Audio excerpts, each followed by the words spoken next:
Hello and welcome to the Essential Property Podcast with your hosts, Paul Samuda and Amanda Woodward.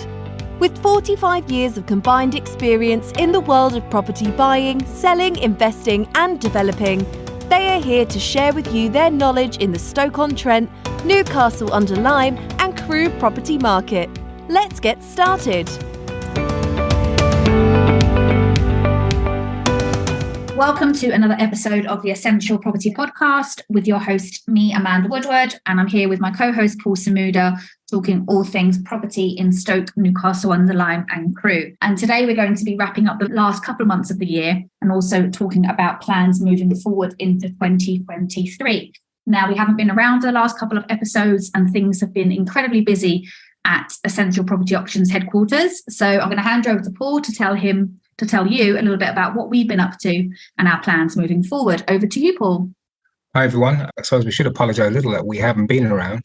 It's been a busy summer and leading up to the end of the year, we personally moved house and sorting out schools and everything that goes with that. But it's been a little bit strange, I think, because the market has obviously been turned upside down because of passings and new prime ministers and then new prime minister and then new prime minister and interest rate rises. So it kind of felt as if things were at a little bit of a standstill in some ways. And the other thing is that we've had obviously an awful lot of landlords that we work on behalf of wanting to make a whole bunch of changes between buying new property, selling some stuff, renovations. We got wrapped up in a big purchase for ourselves, which just went on and on and on. We were doing the lease options. So we certainly been busy for our landlords and for ourselves during that period. But we're back, wanted to get something in for the beginning of the year. I think, as I've said before, 2023 is going to be busy in both good and bad ways. I think the country is going to go through a whole bunch of changes through cost of living and all the other things associated with that.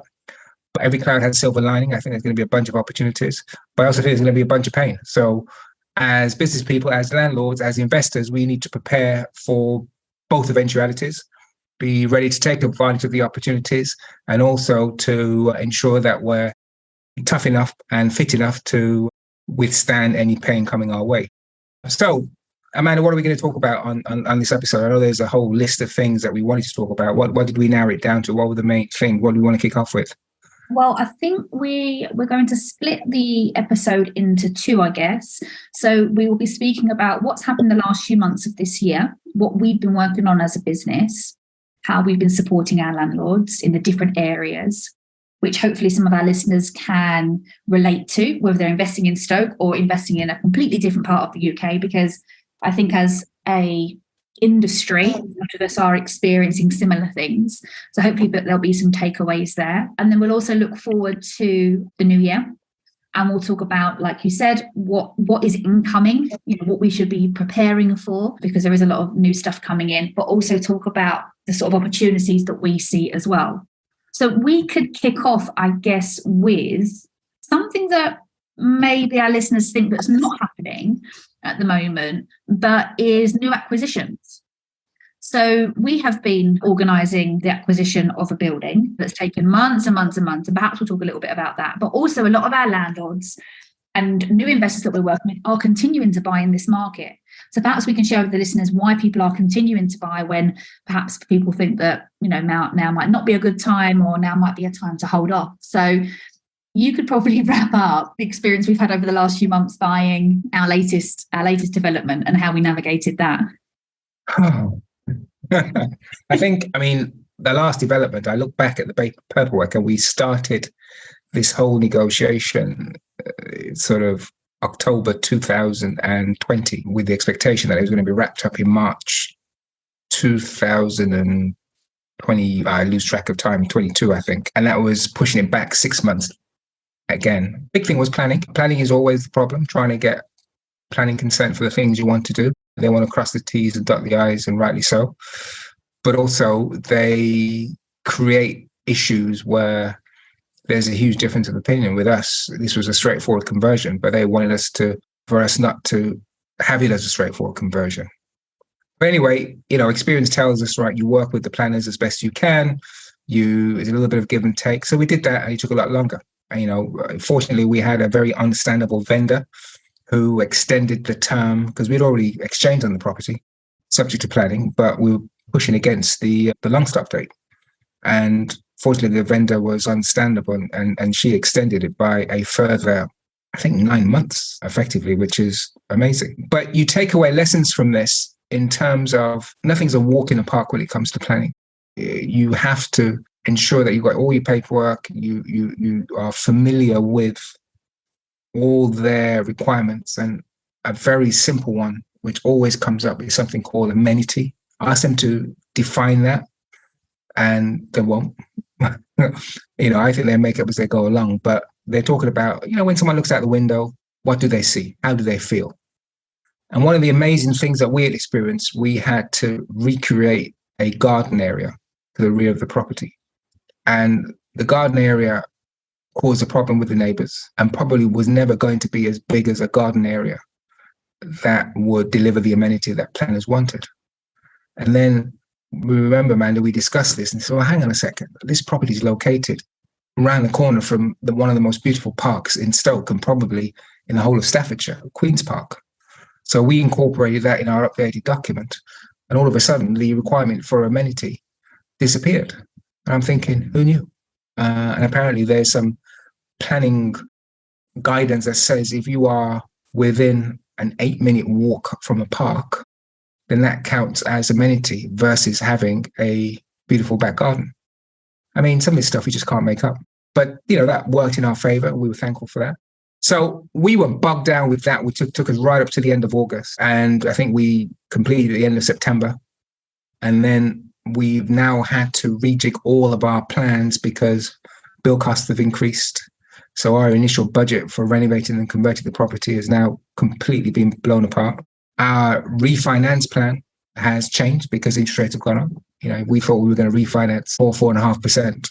In the current market, that's looking like more like 7.5%, which puts a bit of a hole through your cash flow. So we went through some restructuring, and I don't think we're unique. I think a bunch of other investors and landlords did the same thing.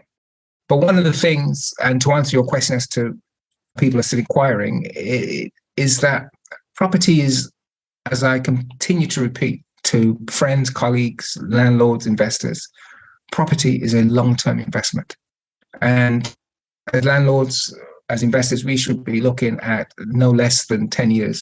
When we look at buying, we're not buying on Monday, selling on Tuesday, or refinancing on Tuesday and then renting out on Wednesday. It's just not like that. Yes, there are some short-term opportunities, but generally, if you go into a deal looking at things in the long term, I think you'll be okay. There'll be some short-term pain, but I think long-term, it'll be fine. What has also happened, which has benefited some of our landlords and a whole bunch of owners around the country, is that rents have gone through the roof. They have gone through the roof. And of course they have. People become uncertain. They don't buy, they rent. People are trying to sell their house to scale up. They stay put. They can't sell their house. All of a sudden, the first-time buyer that was going to buy a flat, going to buy a house, if they hadn't had their mortgage locked down, they are going to be paying 3% more than they thought they were going to be paying. So they said, you know what, let's leave for a couple of years before we buy a house. We'll just continue to save and we'll rent. So that puts pressure on renters. Our government, in its wisdom, has changed some of the tax laws around capital gains tax. So a whole bunch of landlords, I said, you know what, sorry, let's sell. We've had it for a long time. Let's sell some of our portfolio, some of our properties. So that takes stock out of the market. It takes rental stock out of the market. You take rental stock out of the market, then that puts pressure on rental prices. And around the country, we're seeing jumps of 20, 25% in rentals. And if you take into account that inflation, which is another evil thing that has happened over the last 6 months, it's just, gone off like a rocket. You can justify your rental increases in as much as all your costs are going up. So the rental market is very, very strong. There's not enough property to go around. So I think that's one of the main drivers for people still to be acquiring, for investors still to be acquiring. That's what we've experienced. People are negotiating quite aggressively, and rightly so, but they're buying for the long term. They're buying for the long term. They're buying as part of their pension 10, 20 years from now. They're buying, if they've got young children, to give them a little bit of a nest egg in the future. They're buying because, and we've seen a lot of overseas buyers, where they are, taxes are so high or property prices are so high that if they buy in the UK, where the pound's weak, they're probably automatically getting a 10, 15, 20% discount compared with last year. So yeah, the market still has a bunch of buyers in there, and we're advising and guiding, and we've had fun and games with a bunch of vendors around buying property, and that's just part of the service that we offer. We guide new buyers, we guide sellers, and we've been busy for the last 2 or 3 months doing that, to be fair, and that has prevented us from doing the podcast. But we're back now, as I said, so we're raring to go. The other thing that's happened, and I tend to waffle on, as you know, is that we've noticed that there's slightly less corporate rental business. And I thought about that and I thought, why would that be? And the reason why that might be is because business has been suffering. It's been suffering from a retail standpoint. It's been suffering because of high interest rates. It's been suffering because they can't get staff. Every venue that I go into, I'm walking around, as if I've lost my shadow, looking for someone to help. With the department store, I go into restaurants and there's like nobody serving. So businesses aren't expanding and they're probably not making the investments that they originally planned. And as a result, on the rental side, we're not seeing as much corporate business come through Stoke and Crew as we would previously received. But that has been filled in no uncertain terms by, I can only call it a deluge of people coming to support our social care and health service. We now have a dedicated person on the team, and all she does is look after agency workers coming into Stoke and Crew on behalf of the NHS, or care workers coming in from other parts of the country or other parts of the world who are looking to work in nursing homes and similar and in a support capacity, because the local organizations can't find local people to do the work. We've all probably read about the sort of the great resignation and people just sort of not wanting to work because they said, let's take early retirement, or if we had 2 or 3 jobs, let's not do that anymore. Let's just stick with one job. And that's, giving opportunities to people from outside of the UK, other parts of the UK coming to Stoke and Crew. And we've definitely seen that. So that's filled the corporate gap, and we're busy in actual fact, we don't have enough houses. We're actually going to probably, I think in the new year, we discussed, Amanda, that when we get inquiries for renters, we'll probably advertise it on Facebook Marketplace or somewhere like that for landlords who want the business, because we don't have enough property to fill some of the inquiries that are coming our way. That's going to be interesting going forward.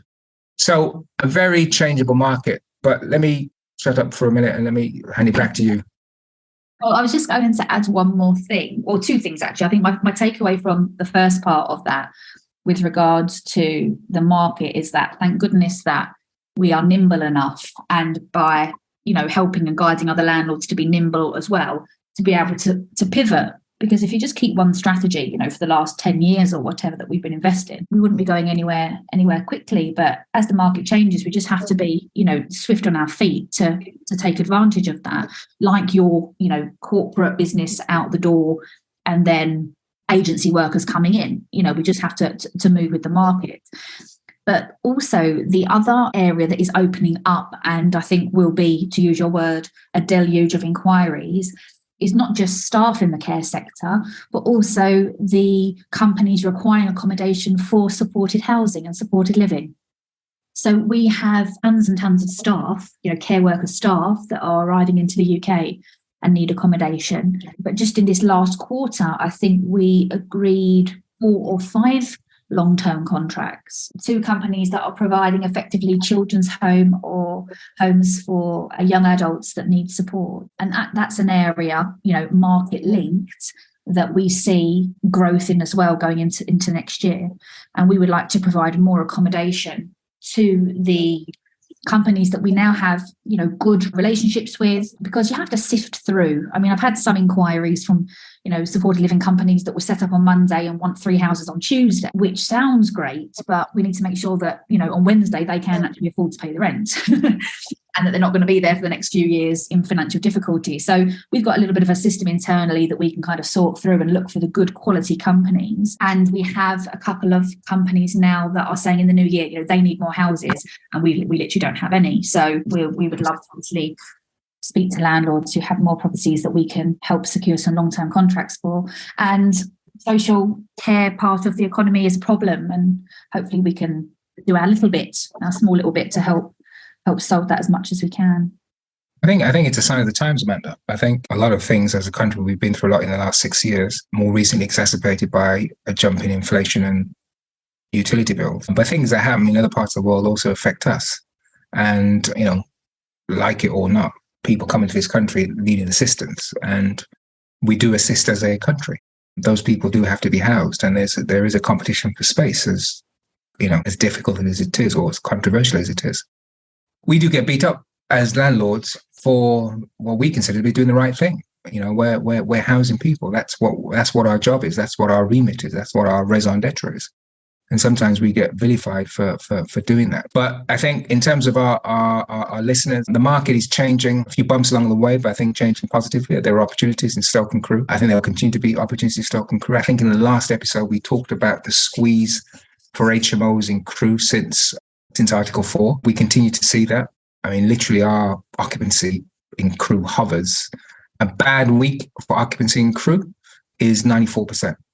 I mean, it's not bad at all, but that's how tight it is. And we're desperate for more properties. We're not developing anything new in Crewe, unfortunately. So we're always looking to work with people who are, and looking to take advantage of some of the rents that we're now seeing.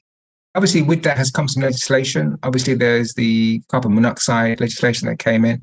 And, surprise, surprise, you couldn't get any carbon monoxide detectors to install. I mean, we use about 4 different electricians, and, there's 1 or 2 detectors here, 1 or 2 detectors there. Because, of course, we all should have done this a year ago, but we don't, so I'm not saying we left it at the last minute, but, we were trying to phase it all in. And, we just couldn't get carbon monoxide detectors. With the change in government, I think going forward, if I can switch gears a little bit, we've got, Mr. Gove back in the hot seat. He's a bit of a bull in terms of everything's a China shop, and he's looking to break it and reshape things. So his levelling up agenda is really going to affect landlords. And I think one of the things that we've discussed and incorporated within our business plan is how will we react to that? Landlords will be held to account. And obviously the good suffers from the bad. We had that really, really unfortunate incident with this housing association up in Rochdale or Rotherham, I don't recall which one it was, where unfortunately a young child died because of mold.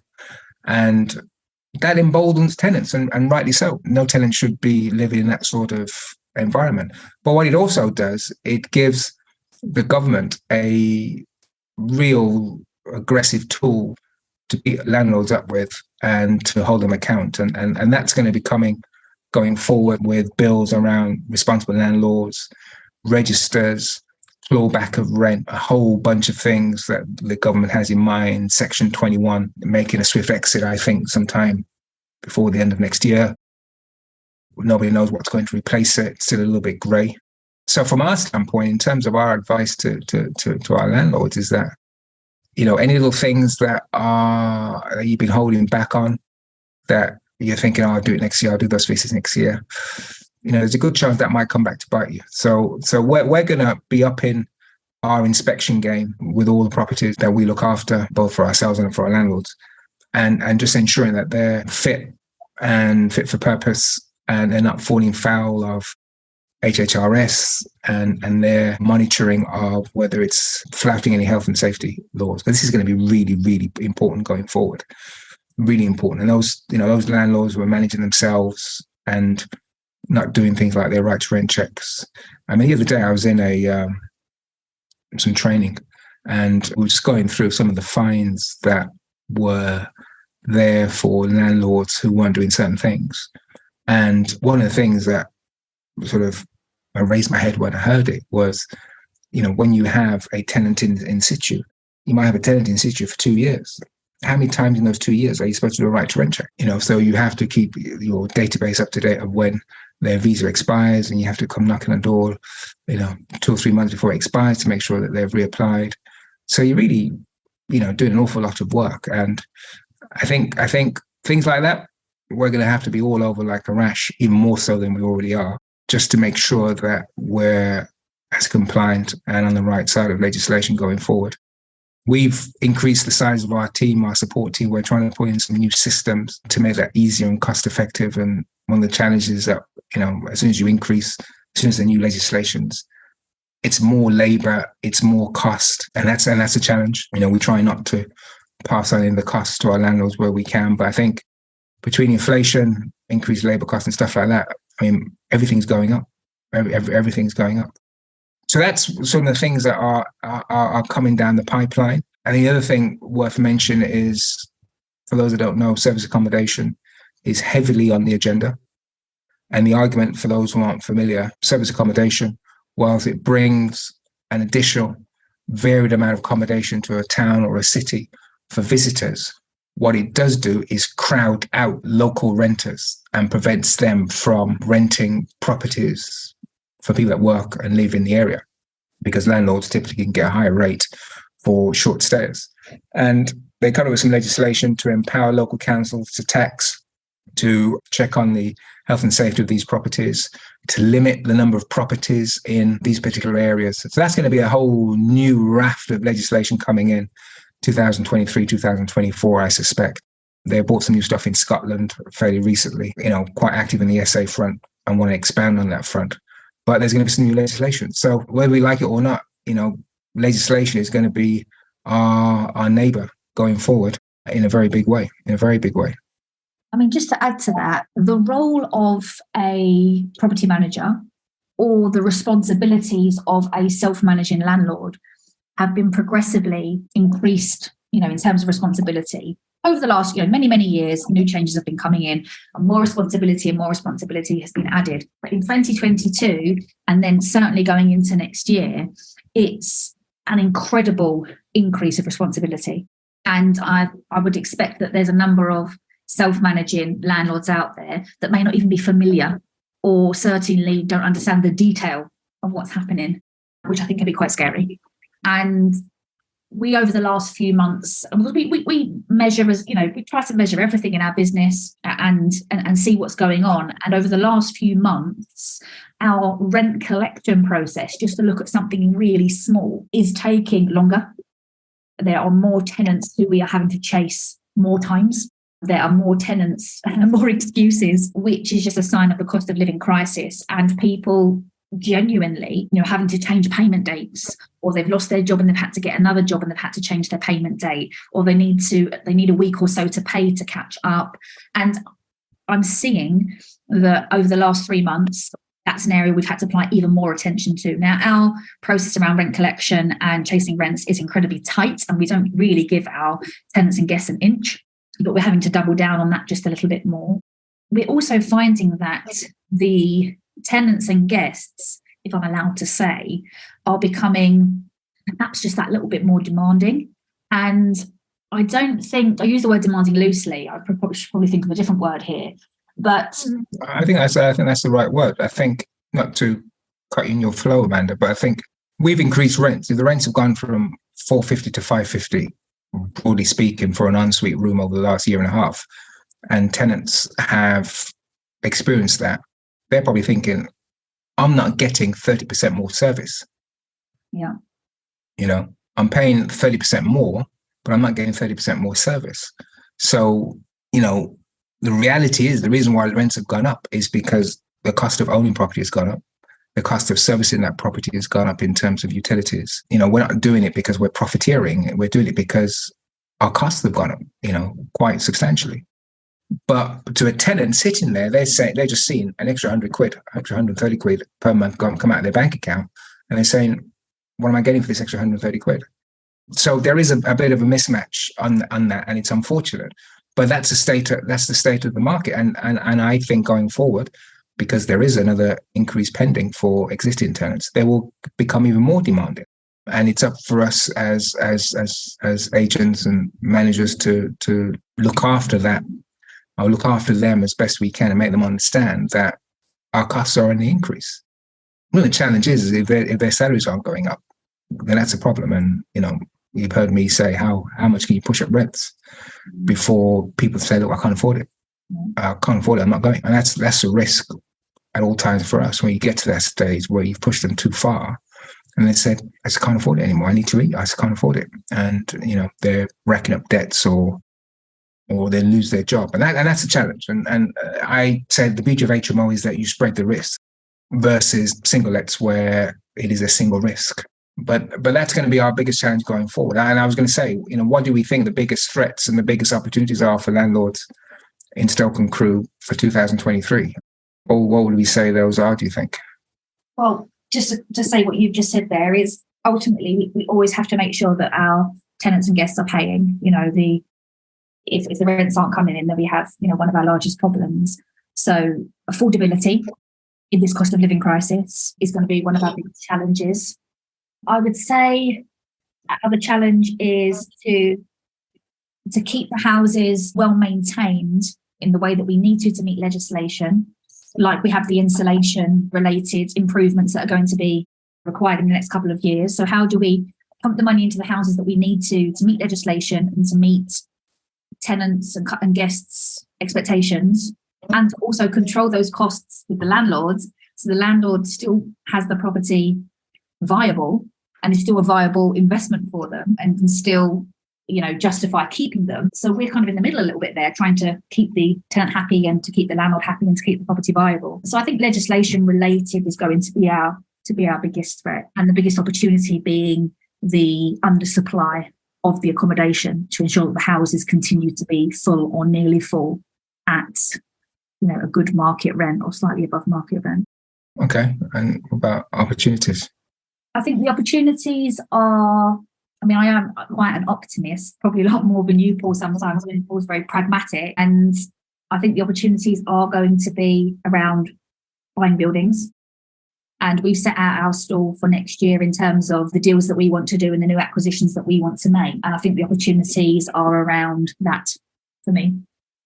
And what would you say to new investors coming into the area? You say buying buildings. What are you thinking? Well, we haven't bought a house, a traditional house for a long time, and we've bought buildings of other use and converted them to what we wanted to convert them to. So the current property that we're working on at the moment has been a pub for a while. We're obviously going to be doing some reconfigurations to change that use. But whether it be office buildings, whether it be probably retail, unfortunately, and other mixed-use buildings that we would repurpose more than likely to HMO for us, as that's our strategy, or into serviced accommodation. And I think there'll be lots. And I think we'll be able to pick those that work for us in the areas that we want to buy. I think just going on that same theme, the dilemma for investors coming to the area is their time frame. Earlier on, I said that we should be looking at a 10-year time frame. If you get hold of a building which is worth buying, but you don't know what the costs of renovation are going to be over the next 6 to 12 months, if you're converting those to flats or to rooms or SA or a guest house, apart hotel, whatever, if you don't know what your costs are going to be, you could budget for £30,000 a room or £40,000 an apartment, only for it to come in at £50,000 an apartment. So what does that mean? So the opportunities is buying buildings, because unfortunately some businesses are going to be relocating, closing, and there's going to be empty buildings up for grabs. But the flip side of that is that building costs and logistics linked to the build trade is so all over the shop at the moment. You just can't pin down your costs. A lot of builders have gone out of business.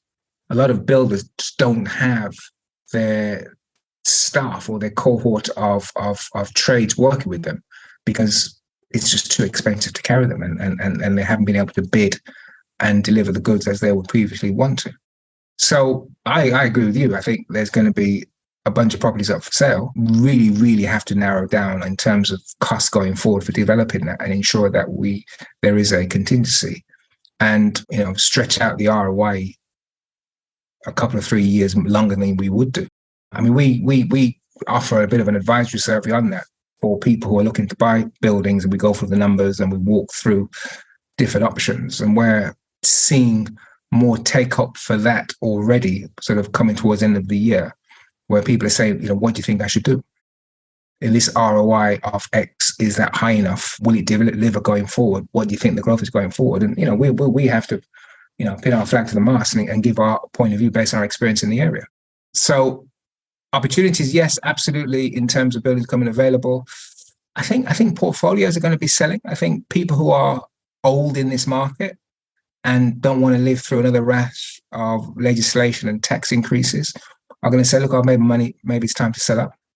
So I think some young blood coming in, buying some portfolio of, half a dozen, 10, 15 properties at a time might be worth doing because rents are strong.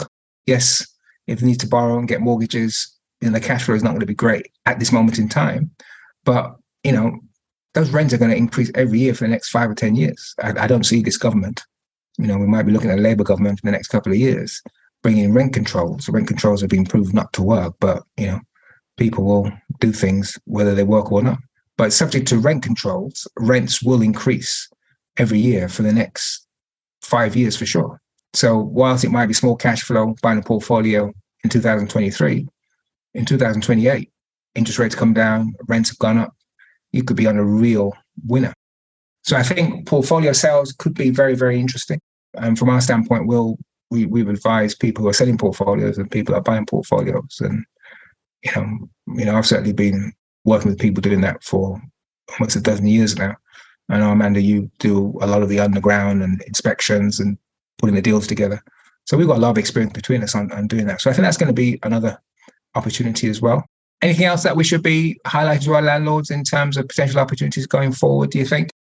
I mean, not to be too controversial, but for those that are thinking of perhaps selling because, interest rates are going up a little bit or cost of utility bills are going up a little bit and, this no longer works for me and I'm thinking of selling. Controversially, I'd say, okay, but to do what? What's the other alternative out there that you can repurpose that £150,000 into that's going to, have an asset that's going to increase in line with inflation broadly, that's going to offer an income that's increasing in line with rents? I'm not sure. I mean, if there is something out there, please let me know. But I think the opportunity here is to ride out this period and hold on to our hats for, good and better things to come. And that's, often always my stance. And I think that's where the opportunities lie.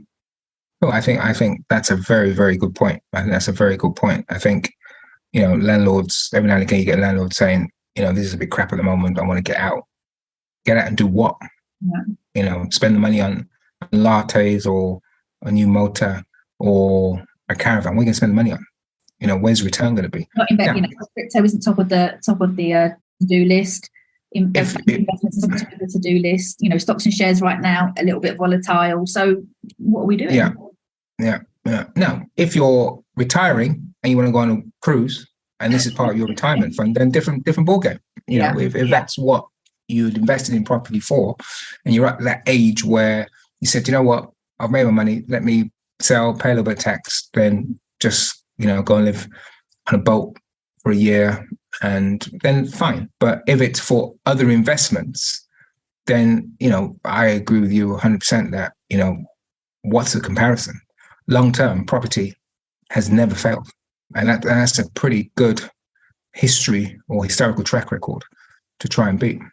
And one of the things that I get asked is interest rates, what would you do? And we ourselves, we've got a bunch of fixed rate mortgages coming to an end in 2023. I had one of our JV partners from overseas, from Norway, ask me the question. They've had great returns over the last 5 years when they invested.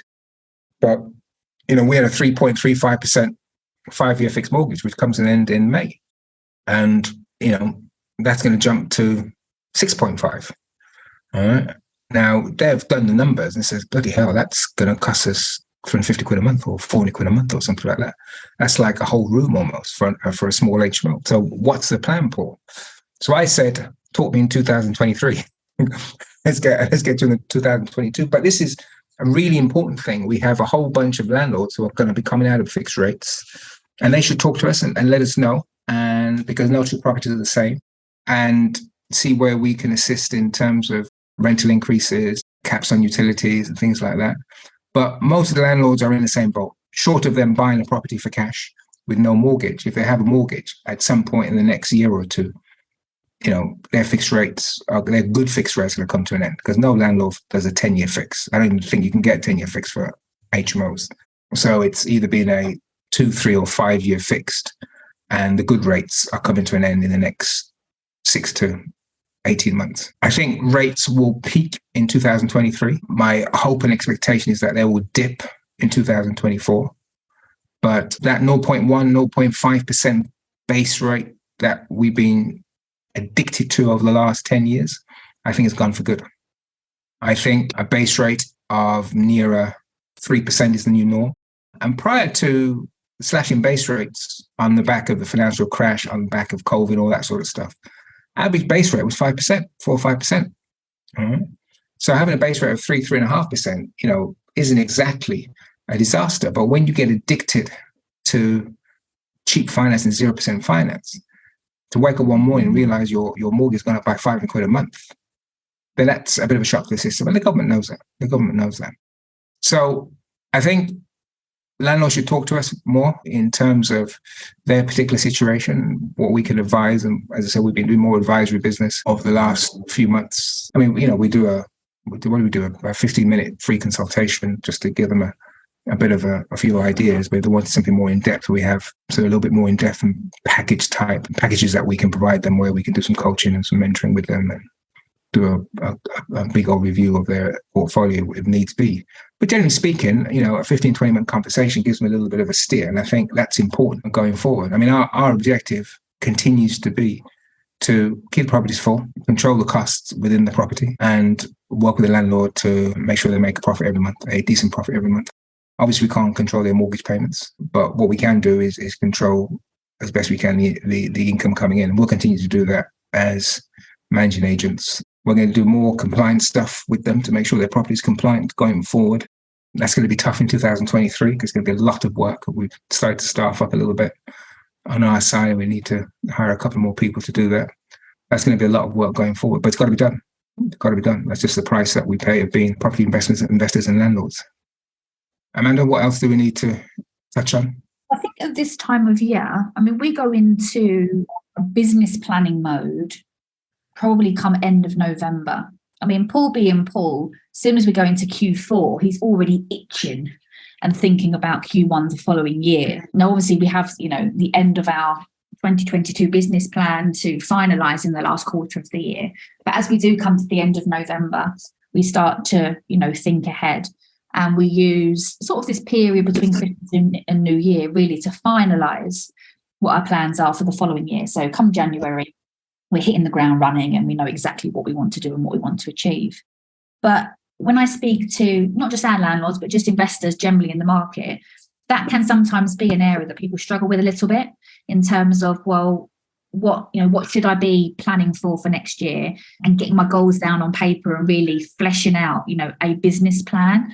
I think last year I put together a bit of a template using some of what we use and some of what we've learned over the last few years, and put together a little bit of a template. So if there is any of our listeners that are really struggling and not quite sure how to sort of goal set and put their business plan together, then just drop me a message and I'll send you over some good questions to ask yourselves and a bit of a template to sketch that out. But I think it would be useful if we can either do a bit of a wrap it up now and just talk about it quickly, or we can do another episode, Paul, if you think it's useful, in terms of how we plan for next year, and maybe perhaps share some of our goals and plans to just get the juices flowing for some of our listeners. Yeah, I think we can do an episode on that. We'll try and do another one in about a week's time, so they have 2 for January.